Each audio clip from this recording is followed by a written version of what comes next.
Welcome to A Road Less Traveled podcast. I am Hilary, I'm your host, and today we have with us Lyndsie Russell. Lyndsie, please give us your official title and your background. Okay, so my official title is partner at Miles, Sears, and Yanni. And your background? Oh gosh, okay, so my background, I went to Fresno State. I have a degree in political science, a degree in criminology, both bachelor's degree. From there, I went to law school. I graduated in 2015 with my law degree from USC.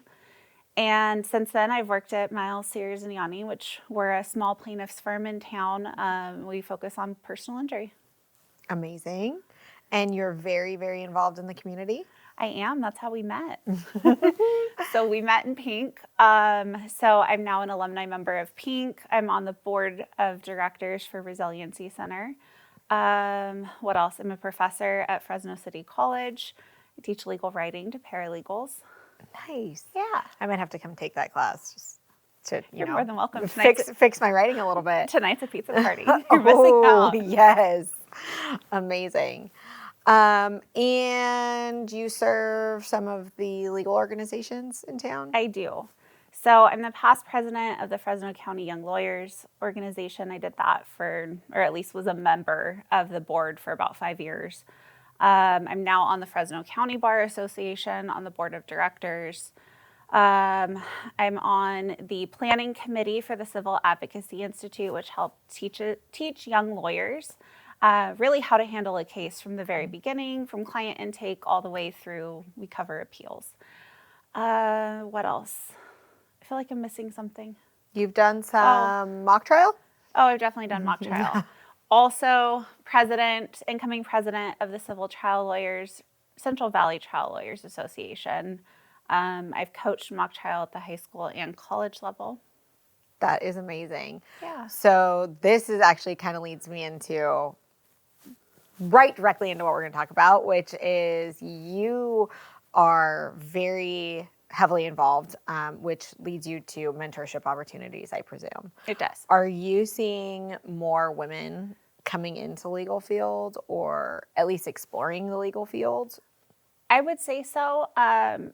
It's starting to get a little bit more encouraging with women. The statistics are still a little scary once you start looking at how many women are in the partnership role, particularly in an equity partnership.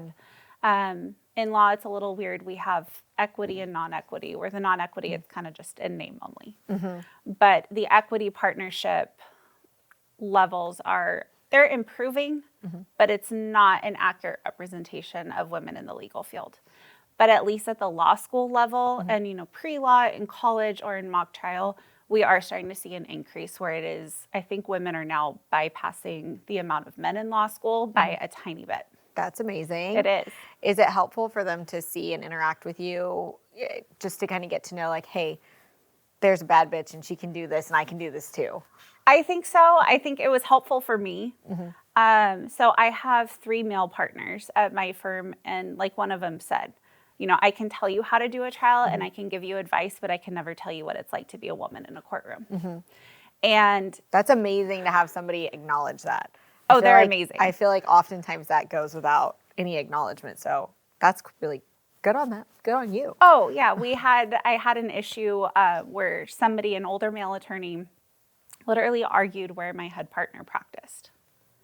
Okay. Like it took me at least 3 or 4 times to convince him that my head partner had been in the same office we've been in the same location for 50 years. And he's like, no, he doesn't practice in Fresno. You're like, okay. And I was like, I think I know where he works. Been in the office quite a while now. And so one of the partners, he goes, it's because you're young and you're female, right? And I said, oh, no, I do. I totally do. That's so encouraging. It is. Do you have days where that gets to you really bad, where you're like, F this, F that, I'm going home? Yeah. Oh, definitely. Especially when litigation's already hard because sometimes, depending on the attorney you have on the other side, it's usually not our local attorneys. Our Fresno legal community is so small that everybody knows each other. And so generally we know there's a good chance we're going to see each other, at events or out in public. And so everybody's pretty good with each other in town. Not everybody, but most. Out of town attorneys, a little different. What are some of the things that they have done that have So when I was a really young attorney, it was one of my first cases that I worked on. And I would say I was probably less than a year. And it was the head partner's case. But I was doing a lot of the depositions or discovery. And part of it is if you have a dispute, you have to do what we call meet and confer, right? You have to try to work it out. Not just yell at each other on the phone, ideally. You're trying to work it out. You're trying to, you send your email explaining what the problem is. You have to have a phone call or meet in person so that we're not just running to court. So I had one attorney who, he was rude to everybody, but particularly me. And he could not have a conversation with me without yelling at me. And so it really came to a head in my client's deposition. It was the wife's deposition, and her husband had been injured in an incident. And he was going into a line of questioning that I didn't think was relevant. It wasn't really proper. It was about her workers' comp history that had nothing to do with the case. So I offered, let me just put a standing objection, which means I don't have to object after every single one of your questions. Let you you can ask your questions. I'm not going to interfere. And he told me no. Is that even a thing that somebody can do? No. And so I said, okay, fine. I'll just object after every question, which is a lot more annoying. And so he would ask a question. I would say same objection, tell my client to answer. She'd answer. And we just kept doing this. And probably on the 10th time, he just went off and started yelling. It's videotaped, by the way. Oh, I can't wait to see that. It's videotaped, and there is a transcript. So he just starts yelling. He's like, you can't do this. I came from LA, which he mentioned in every single deposition. I came from Irvine. You're interfering. I'm calling the judge. I'm doing this, da, da, da. So I yelled back. And I told him, you're not stopping me. I'm going to put an objection on the record. And we're just going to do a standing objection. I'm not interfering. Here you go. And he finally calmed down after that. And we proceeded with the rest of the deposition. Well, then later in the case, there were also other issues. He was kind of starting to play games. And so we were trying to kick out all of his experts. Just a little bit of a problem for him, right? And so he ended up, we were trying to meet and confer, and I would have to bring in one of the older male attorneys at our firm who was not involved in the case at all, other than he had sat through some depositions because I was still really new. So he would sit and kind of just sit in the back, and then on breaks, we'd talk and he'd give me pointers. I had to bring him in to have any conversation with this guy. So if we're meeting and conferring, he could have a complete, normal tone. He's talking to our older attorney. If I would pipe up anything, his voice would immediately raise. He'd start yelling. That is unbelievable. Okay. So then how do you navigate that? And it's great that your partners are willing to come in and kind of mitigate that, but have you run into that even after that case? Does that continue, or is it lessening? Sometimes. I had an attorney recently tell me that I should take some time and figure out what I want and then get back to him. Like in life or in the case? In the case. Oh, okay. In the case. And he just ignored a motion that I filed and then was really confused when the court granted my motion. I was like, you didn't oppose it. Sorry, you weren't paying attention. And so then the court ordered him to turn over records he didn't want to turn over. So I told him he should take some time and figure out what he was going to do and get back to me. I love it. A little more sassy now than in the beginning. But you have a great demeanor for that, and you seem, well, in my interactions with you over time, you're very patient. I try to be. How do you keep that patience? It's hard. It's a lot of taking time, walking away, going and complaining to my secretary. Throwing on some music. Sometimes I don't. I've had one time where opposing counsel during trial, he was supposed to send stuff that night. And during trial, you're working late, right? You only have after hours to get stuff filed. And he purposely left me off an email. Oh. And I was like, I've been on this case since day one. I've been here every day at trial.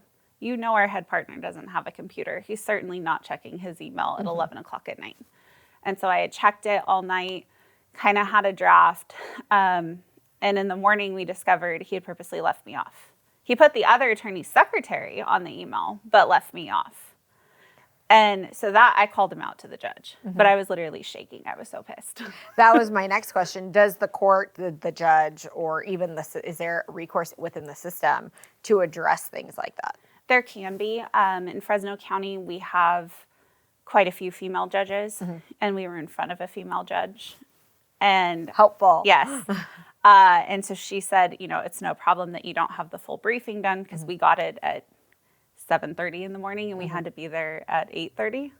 So we tried to get stuff filed as much as we could, but it's like you didn't send it, I checked my email all night. I checked it at 2:30 in the morning. Does that end up kind of like a bad mark? Is that like a scarlet letter on someone? Or if they're coming from out of the area, do they even care? I don't know if out of the area cares. I think that's the problem, because they figure they're never going to be around us again. They might not ever have a case with us or in front of that judge. They don't realize that if they are coming to Fresno, we only have 5 civil judges, and our judges talk. Yeah. And so if you do something super horrendous or you're doing something that calls your credibility into question, the judges are going to know. And it makes its way like wildfire, yes. I presume. Oh, yes. They'll tell you.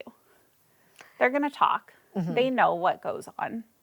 Are there organizations that are focused on female attorneys locally? Yes. Or, I'm sure there is like statewide, nationally. Do we have local associations or groups that? We have the Fresno County Women Lawyers.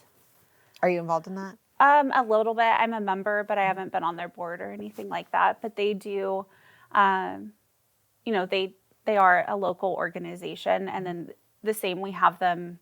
Most big organizations have some sort of branch for a women's group or really diversity groups. It's starting to become a lot more inclusive. That's really good to hear. It is. When you are in a courtroom and you come up against another female attorney, are you like, yes? Or are you like, oh no? It doesn't happen that much. Really? So for trials, we've had, the last trial I did, there was a female associate. I don't really know what she did other than keep the document. She never did a witness. She really just, she was there, which is good, which is a good step for the firm to bring her. But I have only had one female opposing counsel. Really? And I think probably out of all the trials our firm has had since we started, there's been 2. That is an alarming statistic. So are more women in the legal arena staying out of litigation? I think part of the problem is a lot of women enter and they will start in litigation. It's a little more common to have them at, say, the motion practice than, say, making it to trial. The problem is when somewhere between when the women enter as associates and when they end up reaching the age for partnership, they are either not becoming equity partners, or they are leaving, or they're going in-house, or they're doing something. We still have quite a few women that are trial attorneys in town, just not really in the area that we do. One of the common themes that everybody that I've talked to recently keeps identifying is that women question themselves. We do this whole, I'm not qualified, I'm not old enough, I'm not, I don't know, pretty enough, brave enough, experienced enough, whatever it is. How do you combat that? Do you just, do you put those thoughts in a box? It's hard. So, they call it the practice of law for a reason. And so I think there's always that imposter syndrome, and there's always that kind of doubting yourself. And it took 7 years to really start, well, probably about 6, to really start feeling comfortable enough of, okay, I know what I'm doing. It doesn't mean I still, go to advice to my partners, but really getting over that fear because the law school doesn't really prep you. So you have that issue, which is, I think everybody has, or if not, there's a problem. If you think you know how to be an attorney on day one, that's a problem. That's how you're going to get yourself in trouble. It's like doing taxes. Real school doesn't prepare you for it, but you have to do it on day one. Right. So you got to figure it out, but you have to at least be like cautious and double checking yourself. And that's a lot of the practice of law. But really I don't know, you kind of have to get over it. You have to figure it out. Yep. I imagine just showing up earns you a little bit of respect, like in and of itself. It does. There's definitely days where it's absolutely terrifying. My boss had me argue at the Court of Appeal as a 6-month attorney. That says something, though, like, what a traditional attorney looks like, right? Like an older white man has the confidence and faith in you that you can do this. Did that support propel you? Oh, definitely. I knew he wouldn't, he's not going to throw me in if he doesn't think that I can handle it. But it's kind of like oh crap, we got to figure this out. So you have to figure it out, and you have to figure it out for your client. I think there's a misconception amongst the general public that all attorneys are stuffy and lame. And until I got to know you a little bit better, that's what I've heard. I was like, heck no, Lyndsie is colorful and she's sparkly and she's bright and she's personable. And I come from a family where my aunt and my uncle on my dad's side, or on my mom's side, are attorneys. Right. My aunt on my dad's side is a paralegal, and my uncle on my dad's side is an attorney. And I'm not saying that they are stuffy, but they're from a more traditional, or what they would consider traditional era. And I love the sparkle and the bright that you kind of bring to the ring. And I think that's inspiring to bring other women along who are like, oh, I can do this and do that too. Right. Did you have any mentors that were sparkly and bright, or is that all you? I've always loved sparkle. That's a problem. And I think for a while I tried to hide it, right? I still, to a certain extent, like, I'm not going to go in with all glitter nails into trial. That might be a little much. I will do soft hints of glitter that you can't really see from the jury box. I will have my glitter, but it's toned down. And so I think it's kind of figuring out, like the first couple trials, I wouldn't really do my necklaces. I would try to dress really conservative, right? It's like nude nails. And then I finally realized and heard enough women say, you have to be yourself. And even the guys will say that, right? You have to be yourself. If you're trying to emulate somebody else, the jury's going to realize that you're fake, right? You're putting on a show. And so I'm not obviously going to wear my sparkle jacket to court, but I will certainly wear some. And it makes you more confident. And so that, like, authenticity, right, that comes across, right, to not just to your peers, but to the judge, to the jury. Yes. And have you found any issues with clients that are like, you're a woman, you're sparkly, you're bright? No. I think the weirdest thing is when the client is like, oh, good job, honey. Like, I'm like, okay, you're really sweet, but you're also old enough to be my mom. And so some of them, I've never had a problem. They have never questioned it. They have never had issues. I have not ran into that. But it's a little weird when they're like, oh, we watched you grow up. I'm supposed to be your attorney. Okay. So they never doubted it. Do we have to talk about it? Right, exactly. So I had one like that. But no, most of our clients, I've never had any sort of issue like that. That's really good to hear. Yeah. So I come from the car business, and it's not always like that. Sometimes it's right. like, well, you're a girl. Yeah. Yeah, but I can, like, read and write also. Right. It's wild. Right. Like, we can vote now too. I drive a car too. We can do that. Yeah. What do you have any specific mentors that have propped you up, or that you can still turn to? Are there any women? I mean, I know there are men, but are there any women that have? There's definitely a lot of attorneys in town, specifically female attorneys that I know that I could call if I had any sort of issue. A a lot of my support group are more peers. And so I have a really strong group of female attorneys that I know if I have an issue or just need to vent, they're there. So peer mentorship is playing a big role. Yes, a very big role. I feel like sometimes when I have engaged with other people in my industry, they're like, you just fake it till you make it, or just be one of the boys. I'm like, that's just not how we want to function. Right. So maybe peer mentorship is something that we can draw more attention to for other women. I think so. I think it's helpful, especially when they're in the courtroom too. They're experiencing the same rudeness, the same little comments, or they're still seeing the same treatment that they're getting as young women. How do juries react? Do they have more questions? Do they question you more? Or I don't know if you would, you've only lived in your body, so I don't know if you would be able to discern that, but do you feel like juries react to you being a woman differently than they react to male attorneys? I don't think so. At least not that I've noticed. No. That's good. I'm sure there are some, Yeah. right? And there's obviously those jurors who we start out and they're like, I hate ambulance chasers. My partner's like, oh, so you mean us? Yeah. Nice. But we're like, great, we're off to a great start. But that's going to happen, right? Everybody has their different views. And somebody has to advocate for those people. Exactly. So we don't ambulance chase. So there's a difference. It seems kind of dangerous. So I'm glad that you don't get out there and run them down. Exactly. What